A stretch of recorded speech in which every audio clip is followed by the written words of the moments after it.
Bonjour et bienvenue à cette émission Vie à faire. Aujourd'hui, le 16 juin, on va parler de notre événement, Ginette, l'événement qui s'appelle Devenez votre propre coach, devenez votre propre coach. Oui. Et qui est composé de 2 journées très spéciales. Et on vous rappelle qu'il y a un nombre limité de places. Alors, aujourd'hui, on vous parle de la journée 1. Ça dure sur 2 jours et il va y avoir 8 ateliers en tout, dont 4 par jour. Et on en donne chacun 4. Le samedi et dimanche. C'est ça, le 24 et 25 où on va vous donner des précisions dans quelques minutes. En fait, à la fin de l'émission. Avez-vous l'impression d'être, comme on dit, peinturé dans un coin? Est-ce que vous faites beaucoup d'efforts pour peu de résultats? Est-ce que vous subissez un échec après l'autre? Est-ce que vous rencontrez beaucoup d'obstacles? Est-ce que vous avez l'impression parfois de travailler dans le vide? Est-ce que vous travaillez beaucoup pour peu de résultats? Ça rappelle des souvenirs, ça, hein? Effectivement, oui, énormément. Oui, énormément. Vous sentez-vous prisonnière de vos émotions? Aux prisonniers? Prisonnier, oui. Êtes-vous victime de sabotage, de mauvais coups, de médisance? Est-ce que vous avez l'impression de ne pas avoir de contrôle sur votre vie? Est-ce que vous vous sentez une victime du destin? Est-ce que vous avez même parfois l'impression qu'on vous a jeté un sort? Alors, c'est des questions qu'on peut se poser quand on a justement des blocages au niveau énergétique. Mais quand on regarde la liste de questions, Ginette, c'est devenu presque normal d'avoir des situations comme ça. Bien, moi, je dis que les gens là, à qui tu as posé les questions, je suis certaine qu'il y en a au moins 3. Au moins 3 questions au moins chacun. 3. Sûrement au moins une. Au moins. Mais la réalité, c'est qu'il y a beaucoup de personnes qui ont appris à utiliser les techniques énergétiques et les lois de l'univers pour améliorer leur vie de façon durable. Ça peut sembler un peu ésotérique, mais ça fonctionne vraiment. Hein? Oui, ça fonctionnait pour nous deux, en tout cas. Oui, c'est ça. Puis c'est pas compliqué à faire, non. C'est pas compliqué, c'est qu'il faut y mettre le temps. Il faut travailler consciemment, ça. Oui, puis il faut se donner une chance aussi. Il faut prendre soin de soi et se donner le temps de guérir, le temps d'évoluer, le temps de faire les changements nécessaires. C'est pas si long que ça, par contre. C'est pas long. Il faut prendre le temps de faire un bilan de notre vie. C'est ça. Il faut s'arrêter 2 minutes, autrement dit. Oui. Alors, c'est ce qu'on va faire au cours de ces 2 journées-là, le 24 et le 25 août, le samedi et le dimanche. Alors, le but de tout ça, c'est parce que c'est devenu très compliqué de démêler toute l'information qui est disponible sur le web. Il y en a de plus en plus. Depuis l'arrivée du web, il y en a de plus en plus. Il y a beaucoup d'offres, beaucoup de théories. Il faut essayer beaucoup de choses pour avoir des résultats. Et moi, ce que j'ai observé dans mon cheminement personnel, c'est que j'ai essayé énormément de choses. Là, je les ai pratiquement toutes essayées. Et ce sont souvent des techniques partielles. Ça fait un petit bout de chemin, mais c'est pas assez pour faire, comme on dit, la job au complet. Oui. Et puis, c'est pas facile non plus de s'y retrouver dans toutes ces théories, ces techniques-là, parce qu'il y en a énormément. Il y en a qui disent le contraire de l'autre même. Exactement. Si on a choisi certains sujets aussi, c'est qu'on les a testés. Oui. Hein? C'est des sujets qui nous parlent, c'est des sujets qu'on a testés, qu'on a pratiqués. Ça fait aussi qu'on peut vous dire là, que ces techniques-là, ça fonctionne. Parce qu'on les a essayées et on a eu des résultats. C'est ça. Exactement. Alors, la réalité, là, c'est qu'on est noyé dans l'information, mais on est assoiffé de sagesse, n'est-ce pas? Oui. Et le meilleur endroit pour commencer une démarche, c'est soi-même. D'ailleurs, pour la terminer aussi, mais ça, on va en reparler plus tard. Mais il faut commencer avec soi parce que ça ne donne rien de blâmer les autres. Hein? Ça ne donne jamais rien. Tant qu'on blâme les autres, on ne fait aucun progrès, aucune évolution, aucun changement. De toute façon, tu sais, le titre, c'est « Devenez votre propre coach ». Alors, il va falloir apprendre à se poser des questions comme si on avait un coach devant nous, mais c'est nous, on devient notre coach, c'est notre intuition, c'est pas l'intuition de la personne qui est devant nous, c'est nos désirs, c'est nos expériences. Chacun est unique et c'est ça. Il ne faut pas hésiter, je pense, aussi à se remettre en question aux besoins. Hein? Puis même quand on n'en a pas besoin, se remettre en question une couple de fois par année, juste comme faire le point, c'est très bénéfique. Alors, pour y arriver, il suffit simplement de découvrir comment les lois de l'univers fonctionnent et pas juste la loi de l'attraction. Puis en passant, la loi de l'attraction, ça fonctionne vraiment et vraiment bien, mais c'est pas tout à fait ce que les gens nous ont présenté. Alors, il y a des trucs, il y a vraiment des choses qu'il faut faire Oui. en plus de ça pour que ça fonctionne. Tu penses que de coller un billet de 1 000 au plafond ou 30 000 billets de 1 000 au plafond, ça va nous faire venir riche? Bien, ça peut réussir si on a les croyances puis la programmation qui Ah, va ça prend avec. quelque chose pour aller avec ça. Oui, oui, ça prend quelque chose pour aller avec ça. OK. D'ailleurs, la loi de l'attraction fonctionne tellement bien parce qu'on attire à tous les jours vers nous les choses qu'on vit. Donc, c'est ça la loi de l'attraction. Alors, il s'agit de voir qu'est-ce qu'on attire. On crée constamment et c'est le but de notre existence. C'est comme ça on est fait, on est mis sur la terre pour créer. Quand on dit on est à l'image du Créateur, ben Oui. on a la puissance de créer, mais le problème qu'on a, c'est qu'on crée sans le savoir, sans contrôler, donc on crée par défaut des Oui. choses qui ne sont pas toujours... On est des créateurs, on est des mini-dieux. Oui, hein? ben finalement, parce qu'on a une étincelle divine qu'on porte. Ça, Exactement. c'est ça la vie. Hein? Oui. Alors, on obtient finalement toujours ce qu'on a programmé. Et la trappe, c'est qu'on n'a pas les bons programmes. Mais la bonne nouvelle, c'est que ce n'est pas de notre faute. Puis des fois, on n'en a pas du tout de programme. Pas juste de ne pas avoir les bons, il y a Il des y en fois a qui qu'on nous n'en a manquent. pas. Oui, il y en a certains programmes qui nous C'est manquent. sûr. Exemple, savoir comment on se sent quand on est aimé. Ça peut être complètement absent si la personne n'a jamais été aimée de sa vie. Elle ne saura pas comment se sentir aimée, donc elle ne pourra jamais se sentir aimée parce qu'il n'y a pas de référence. C'est vrai. Et on peut transformer notre vie en 3 étapes simples. Par exemple, avec ce que je vais personnellement vous enseigner dans les ateliers, c'est que on sait que 95% de notre vie est gérée par notre subconscient. Notre conscient ne gère qu'environ 5%. Vous savez, quand il disait que le cerveau marche juste à 10%, c'est pas parce qu'il ne marche pas, c'est parce qu'on l'utilise de façon consciente à un petit pourcentage seulement. C'est parce qu'on sait des choses, mais on sait des choses. Tu sais, notre inconscient est au courant de tout ça. Il sait des il est choses, connecté sur la matrice mais on ne sait pas qu'on sait. C'est ça. Il y a beaucoup de choses qui se passent à notre insu, finalement. Ouais. Alors, l'autre chose, c'est que notre subconscient fonctionne en majeure partie avec les croyances des autres. Exactement.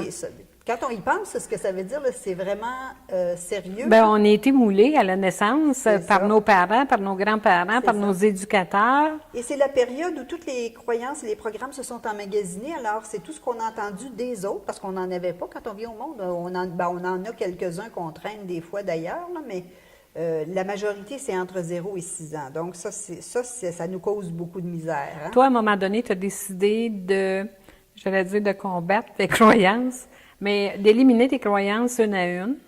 Tu as fait les exercices nécessaires pour ben, ça. j'ai pas eu le choix d'ailleurs, parce que là, j'étais ça pas... t'a pris un petit peu de temps. Oui. Mais moi, ça m'a pris beaucoup de temps parce que j'avais pas la technique. Oui, c'est ça. En fait, c'est que moi, je cherchais depuis des années, puis trouver ça, puis essayer, tester, voir qu'est-ce qui fonctionne, c'est vraiment pas évident. Hein? Alors, c'est ça, nos croyances, finalement, ils nous causent beaucoup de misère, des obstacles, des déceptions, des problèmes. Alors, le premier atelier que je vous présente, ça explique comment c'est possible de renverser la situation, comment c'est possible d'identifier ses croyances, comment c'est possible de changer les croyances et qu'est-ce qu'on fait une fois qu'on a changé nos croyances. Les outils que je vais utiliser au cours de cet atelier-là, c'est la respiration, mais surtout 2 méthodes. Une méthode avec les ondes θ et la méthode croisée. C'est des méthodes qui nous connectent avec notre subconscient. Alors, c'est ça qu'il faut faire. Il faut réussir à se connecter au subconscient. Il n'y a pas 75 façons de faire ça et on ne peut pas le faire juste avec le conscient en faisant de la visualisation ou des affirmations positives. Les affirmations positives, ça fonctionne quand notre subconscient est aligné. Parce que j'en ai fait pendant des années Ouais. des affirmations positives. Même la visualisation, c'est de courte durée. Hein? Oui, ça a c'est un ça. effet à court terme. On peut avoir, c'est efficace et on peut avoir même des résultats quand on a le programme contraire, sauf que c'est ça, ça ne dure pas. Alors, Ouais. il faut vraiment avoir des bonnes techniques. Elles ne sont pas compliquées, sont rapides, sont faciles à faire. Et c'est le meilleur investissement que vous allez faire dans vous-même. Alors, parle-nous de ton atelier, Ginette. Oui, mon premier atelier, moi, je vais parler de la communication. La communication, ça manque énormément de nos jours. Hein? Oui. Plus on a d'objets de communication, on en tient un dans nos mains, moins on se parle, moins on communique les yeux dans les yeux, c'est à Il y a de moins en moins l'écrit. de communication, c'est vrai. Alors moi, j'ai travaillé, je suis maître PNL, donc il y a des outils qui viennent de la PNL et je vais utiliser le VACO. Alors VACO pour visuel, V pour visuel, A pour auditif, K pour kinesthésique et le O pour olfactif. Donc, qu'est-ce que ça fait?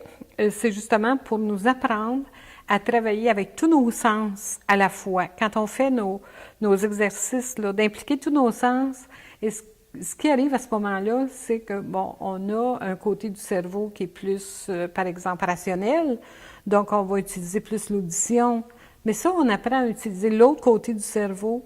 Alors, peut-être qu'on va augmenter notre 10 de 0,005, c'est pas? C'est qu'en fait, notre 5 ou 10 il peut facilement se servir du reste, du 95-90 pour obtenir ce qu'on veut, pour manifester ce qu'on veut, pour créer finalement. Alors, à quoi ça va servir le VACO? Ça va servir dans vos communications. Si vous parlez à quelqu'un, puis que son autoroute à elle est visuelle, supposons que Danielle est visuelle, moi je suis auditive. Si je parle mon langage à moi je suis sur une route secondaire pour elle. Là. Oui. Hein? Oui. Puis le fait est que même si on change nos croyances, celles des autres ne sont pas changées. Là. Non, exactement. Et exactement. donc, il faut savoir comment justement s'adresser à quelqu'un de façon à être bien compris. Oui, c'est parler pour être compris, puis laisser tomber les filtres aussi. Ça ne veut pas dire d'être impoli quand je dis, là, on dit des fois de quelqu'un, il n'y a pas de filtre, en voulant dire, il dit tout ce qu'il a à dire, c'est pas ça nécessairement, mais c'est d'essayer de connaître l'autre par la façon dont elle va parler. Par exemple, si je dis à Daniel qui est visuel, entends-tu ce que je te dis? Je parle mon langage. Si j'ai dit, vois-tu ce que je vois? Je parle son langage. Alors, on va apprendre beaucoup le vocabulaire. On a des indices quand les gens disent « Oh, je vais regarder la télévision » ou « J'ai écouté une émission Oui. Hein?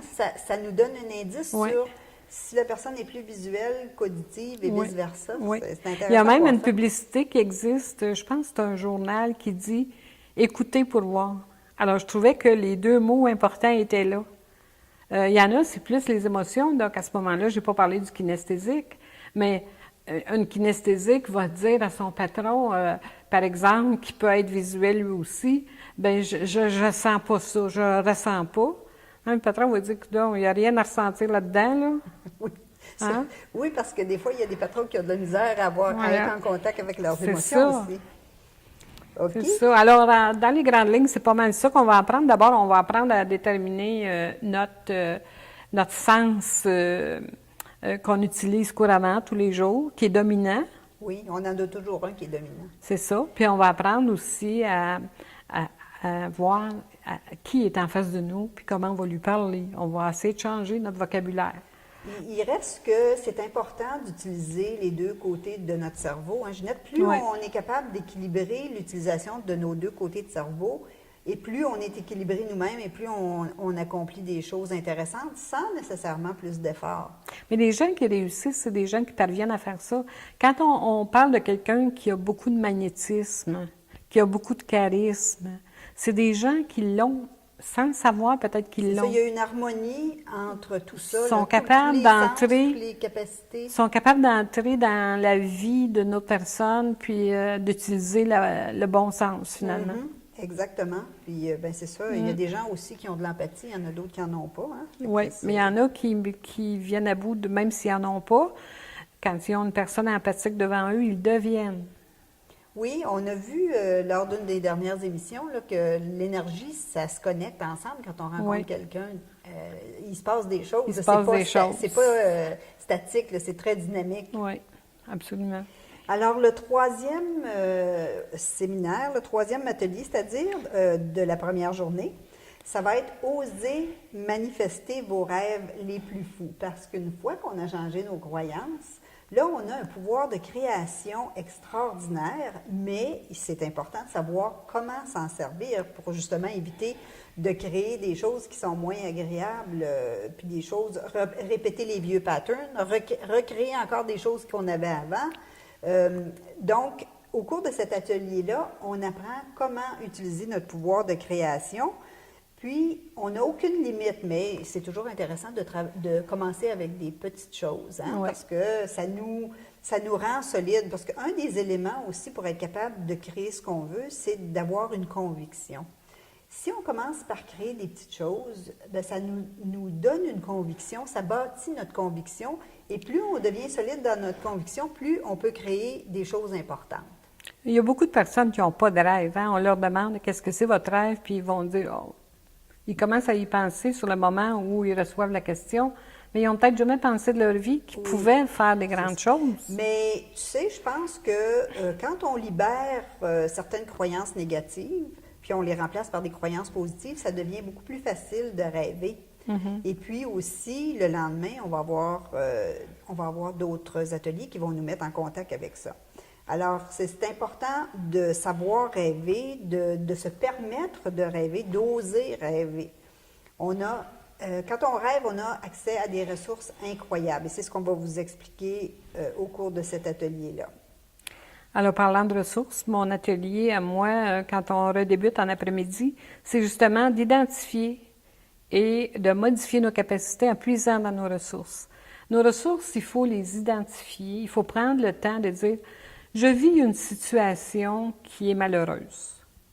De quelles ressources ou de quelle qualité j'aurais eu besoin pour que ça se passe autrement? » Avec la vie qu'on vit aujourd'hui et la vitesse où tout va, je trouve qu'on ne prend pas justement le temps de vivre, de ressentir les choses, de voir qu'est-ce qui se passe dans notre vie. On fait les choses beaucoup de façon inconsciente. Puis qu'est-ce qui arrive quand on fait les choses de façon inconsciente? Bien justement, c'est notre subconscient qui travaille avec les croyances qu'il y a. Donc, on ne contrôle rien. Hein? C'est un phénomène qui est assez important, mais qui est très peu connu.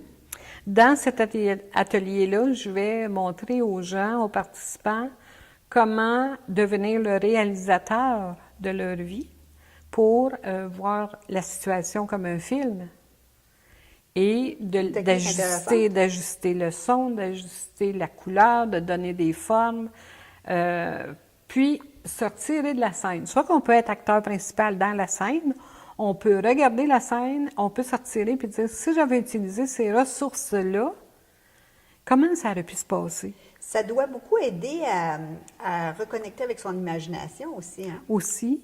Puis, ce qu'on va apprendre aussi, c'est ces fameuses ressources-là, parce que chaque individu va vivre un film différent. Là. Moi, je ne suis pas dans leur tête aux participants. Hein? Il y a autant de films qu'il y a de personnes et chaque personne a plusieurs films. Exactement. Alors, ce qu'on va leur montrer, c'est d'ancrer, quand ils vont avoir trouvé les bonnes ressources, comment on va ancrer ça dans notre système pour que, dès qu'on a des situations malheureuses qui se présentent, notre ressource va faire surface. Automatiquement, presque?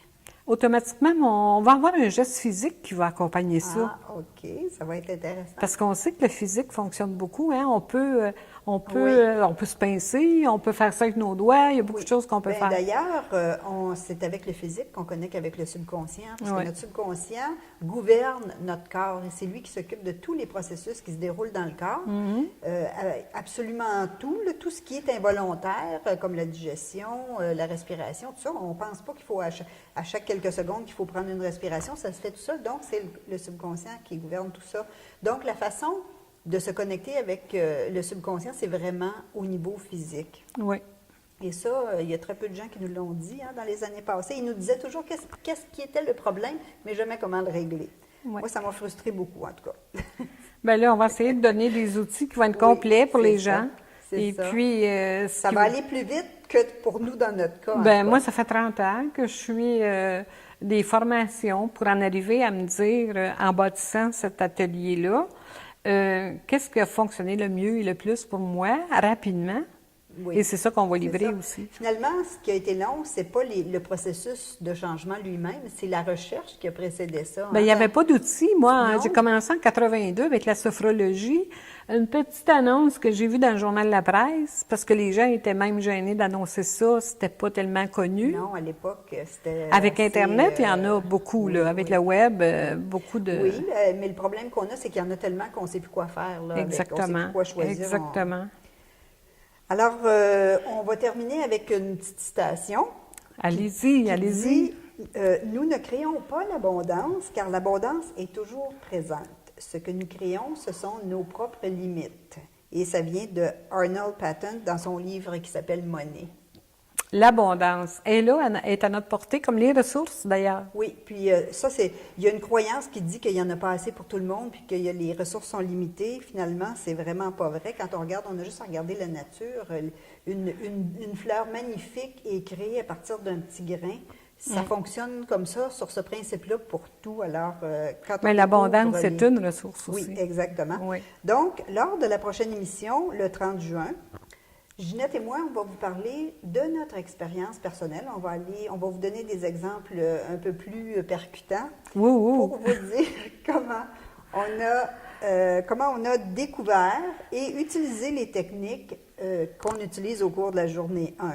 Oui. Et même comment on s'en sert régulièrement. Hein. Oui, oui, toujours. Alors, on vous rappelle que vous pouvez avoir des informations sur la page devenezvotreproprecoach.com.